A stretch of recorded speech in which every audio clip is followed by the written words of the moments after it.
Good evening, demons and demonesses. The name's Kwame, and you're watching another episode of Satanic Panic.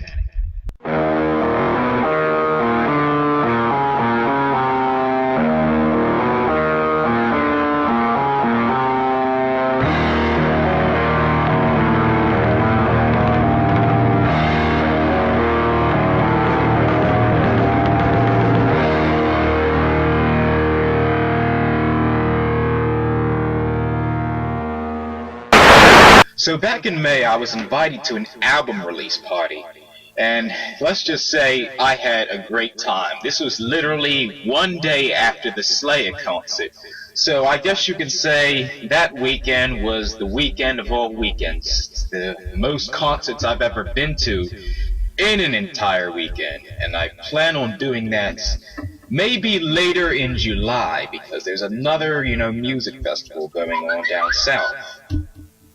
Damn phone interrupted my... Anyway, I've heard about this band several times before. The members of IAT had told me about it. I met the bass man at another show. I think he performed with Malthus for a while. And he was like, "Oh, Kwame, you definitely got to check out this band, I sing in it, I also perform in it, and, we're releasing an album pretty soon." So he sent me an invite to the album release party, which was, like I said, was on May 25th. But it's a band that I quite enjoyed. I also met a few of the Malthus members there. They showed up, and another band had showed up, and they also released an album. And the name of it is Seraph in Travail.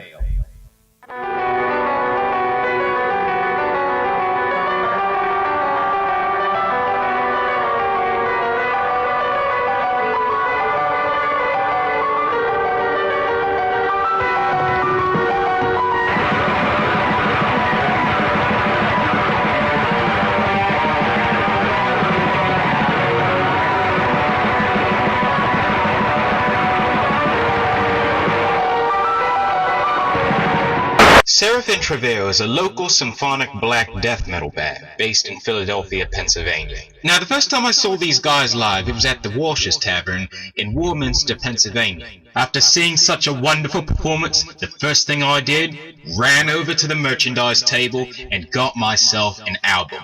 Now, this is the album that they just released, Lest They Feed Upon Your Soul. But they also have quite a few other albums. In 2015, they released an album called Bring Forth Death.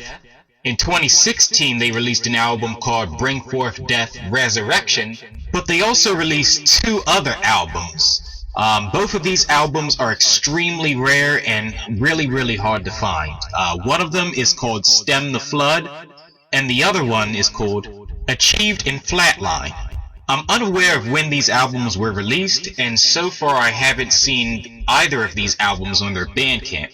There are pictures proving that these albums do exist, however I haven't found any luck on where to purchase these albums. Now, the band has two music videos. One is Temptress Suicide, the other is Empires to Servitude, which was released in 2016 and was their first music video. So let's check that one out.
Now, besides having great vocals, amazing bass, and brutal guitar solos, what really caught my attention in this band is the drums. Now, when it comes to their latest album, Lest They Feast Upon Your Soul, one of the tracks that really stands out in terms of, well, drumming and vocals is In Frostbitten Moonlight. I really like the drum line in that song, and let me just give credit to the vocalist. He has an amazing amount of talent. Both, he knows how to death growl, knows how to scream, and also knows how to do very good clean vocals. In fact, out of a lot of, symphonic death metal bands, these guys are basically right next to Eresia's Fragment when it comes to, singing and vocal range. Now, two of these songs that have the most epic guitar solos was going to have to be Temptress Suicide and You Will Be My Vengeance. This is an album that I really enjoyed, mostly because in those two tracks specifically, the guitar solo is literally right in the middle of the song. Some people might want to put a guitar solo in the beginning of a song. Some bands, like to put it at the end. Don't get me wrong, guitar solos are really great at the end. But when you put a guitar solo in the middle, it kind of balances everything out between the vocals, the drum solos, bass solos, and whatnot. And then you have the, your second or last verse. So the guitar kind of, just puts both of those parts of the song together and creates, kind of like a symphony. It's similar to what you would get if you would listen to classical music. And when I say, classical music, what I mean is every now and then, when you hear a piece, the composer will sometimes write in, a viola solo or a violin solo right in the middle of the song. And then they'll continue on with the full orchestra. And, being that, I'm a big fan of classical music, this structural format in a song is possibly one of the best ways to structure a symphonic death metal song. And while we're on the subject of violins and violas, I've also noticed that in their performance at their album release party, they had a live violinist. Now, she was also there because I think she's a member of the other band that performed, which I will review later. I really enjoyed the live violin performance. Like I said, I've seen many bands before. Malthus had a live violinist. I think there were a few other bands that I've seen in the past. I'm kind of blanking on the names, but they've also had live violinists. And like I said, being a big classical fan, when you have classical instruments along with heavy metal, that's basically a recipe for a total masterpiece. Now, other bands have done this in the past. I believe back in the early 2000s, Kiss, which some might debate whether it is a metal band or not, had a live symphony orchestra. And I will argue that's possibly the heaviest Kiss has ever gotten in their entire career, was when they had gotten the live symphony orchestra. As for the albums, the only physical album that I currently own right now is Lest They Feast Upon Your Soul. And let's just look at the coverage of this album. I mean, this is just brutal. I mean, I really love the artwork on basically all of their albums. Even the ones that I still don't have physical copies for. Definitely need to get physical copies simply for the artwork. But that's a different story altogether. If I ever do get a chance to see this band again, I will ask for copies of Bring Forth Death and Bring Forth Death Resurrection, as also for the other two missing albums that I can't really find anywhere.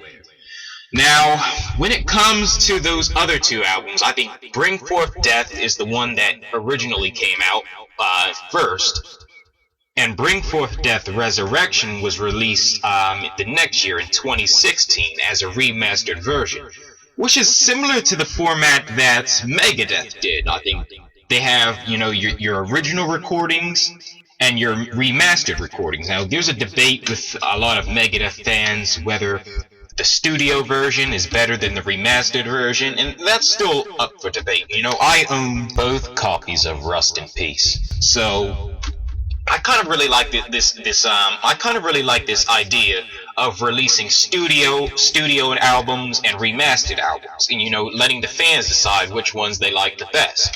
And one of the greatest things about Bandcamp, it gives the fans the opportunity to pick and choose which tracks they like off of which specific album. So great job for Seraph and Travail for using this idea. So to conclude, Seraph and Travail is a great death metal band that you should most likely listen to. I recommend it. Their music is on Google Music, Spotify, Pandora. They got some I think they do have some albums on CD Baby, and they have an article on Metallum. So, like I said, if you get an article on Metallum, you're basically going places. You really are. Because that's basically where all the metalheads go to find new music. And if you haven't done so already, I would get their physical album, Lest They Feast Upon Your Soul, and see if you can get your hands on a few copies of their earlier music. So with that being said, Seraph and Travail is going to get the official Satanic Panic Show rating of a 9 out of 10. Why? Well, I think they pretty much speak for themselves.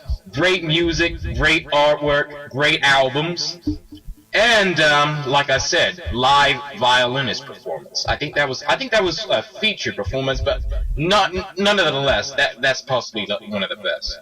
Only reason I took off 1 point, and this is probably a silly reason, is because I couldn't find the other albums. I wanted to listen to them so badly.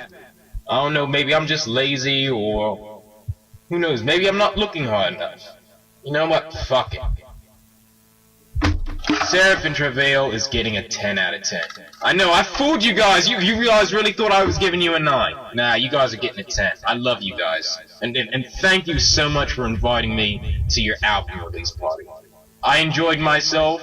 Got to listen to some real good music. The beer was really good.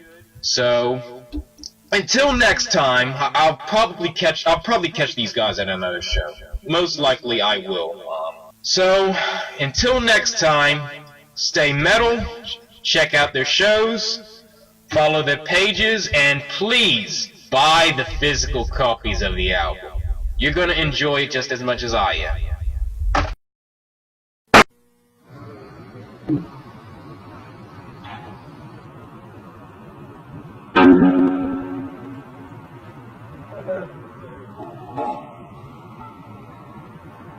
He hits things and they crack.